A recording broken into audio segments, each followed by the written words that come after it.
Hi, I'm Tim. Welcome to Watchbox, and thanks for logging on. If you love this watch, email me, tmosso@thewatchbox.com. It's in the description below.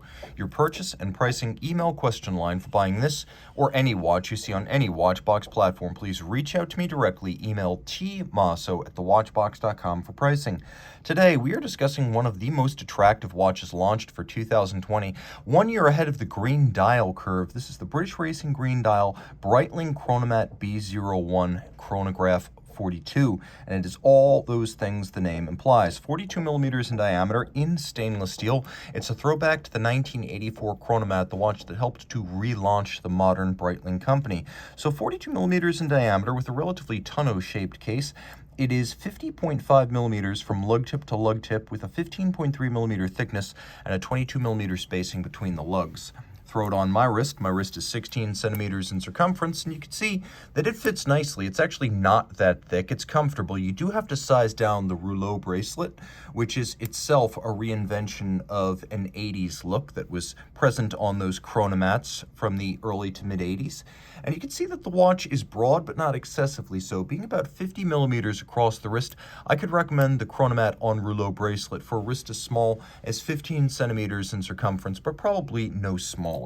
Taking a look at the bracelet, I have to say, though it looks delicate, the feel is robust. There is a conforming end link to better conform it to the case and create a more integrated look. Though it does have a lug spacing of 22 millimeters, you can see that the bracelet specifically splays out beyond the inner spacing of the lugs. It matches the outer width of the lugs for more progressive blend from the lugs down to the bracelet. You can also see that there's a combination of satin finish and polish to break up the appearance on the top, and then in good taste, little details like a polished bevel down the shoulder of each individual link. Now you can see pins and sleeves used for sizing here, and you do have many removable links, so you're going to be able to get the right size. It's a double fold deployant clasp, and you can see that it is a twin trigger double deployant clasp. The Breitling B, now bereft of its wings because Breitling, as it reinvents itself, wants to be known as a land, sea, and air sports company, not just aviation. The twin trigger ensures that this cannot open accidentally. You must open it by pressing both triggers. Now, the watch is a case that's a combination of satin finish with a few polished highlights, and you see this every once in a while with a used watch where someone buys the watch and then, because of financial exigency or perhaps just losing his nerve, someone sells a watch without actually wearing it or removing the packing stickers. Now, that's a best case scenario for the buyer of a pre-owned watch, but it's a sad story for the original owner. That said, it is to your advantage. You can see that we have a structure that protects the crown against shearing, and then we have ovoid, almost cone oval hybrid pushers. The crown is a screw down. The watch is 200 meters water resistant. We have a captive bezel. So you see these little screws on the outer edge. They're not just decorative. They do in fact hold the bezel to the case, so you can't snap it off like you can with a Tag, Rolex, or Omega bezel. It has to be dismantled. We also have these little grips, little crenellations on the bezel that can be used to better gain purchase when your hands might be wet, sweaty, or gloved.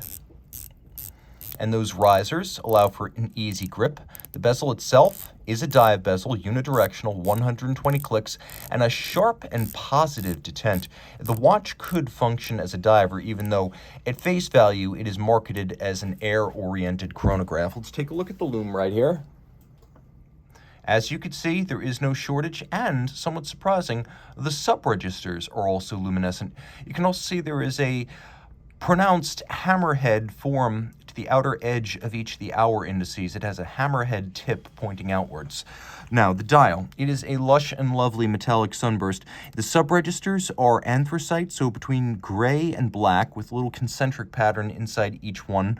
We have applique rhodium-plated indices, rhodium-plated logo, rhodium-plated hands, and though Breitling and Bentley have a long-standing relationship, this is not expressly a Bentley model. It is a British Racing Green metallic dial, but not one with any overt Bentley branding associated with it. The name Bentley or the logo of the company does not appear on this watch. Now, the watch does include a date down at 6 o'clock. There's a quick set for that date, and there's a hacking seconds function to stop the movement.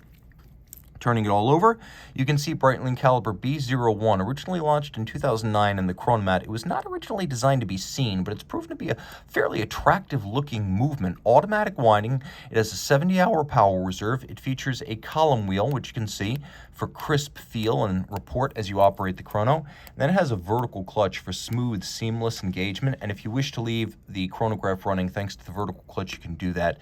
It beats weight 8 beats per second, pivots on 47 joules. It's adjusted in 5 positions, and it is a COSC certified Swiss chronometer, so there is a lot to love here. Reach out to watchbox.com, at Tim Mosso at thewatchbox.com. That's me. It is your online concierge for this or any Watchbox watch. Tim Mosso at thewatchbox.com.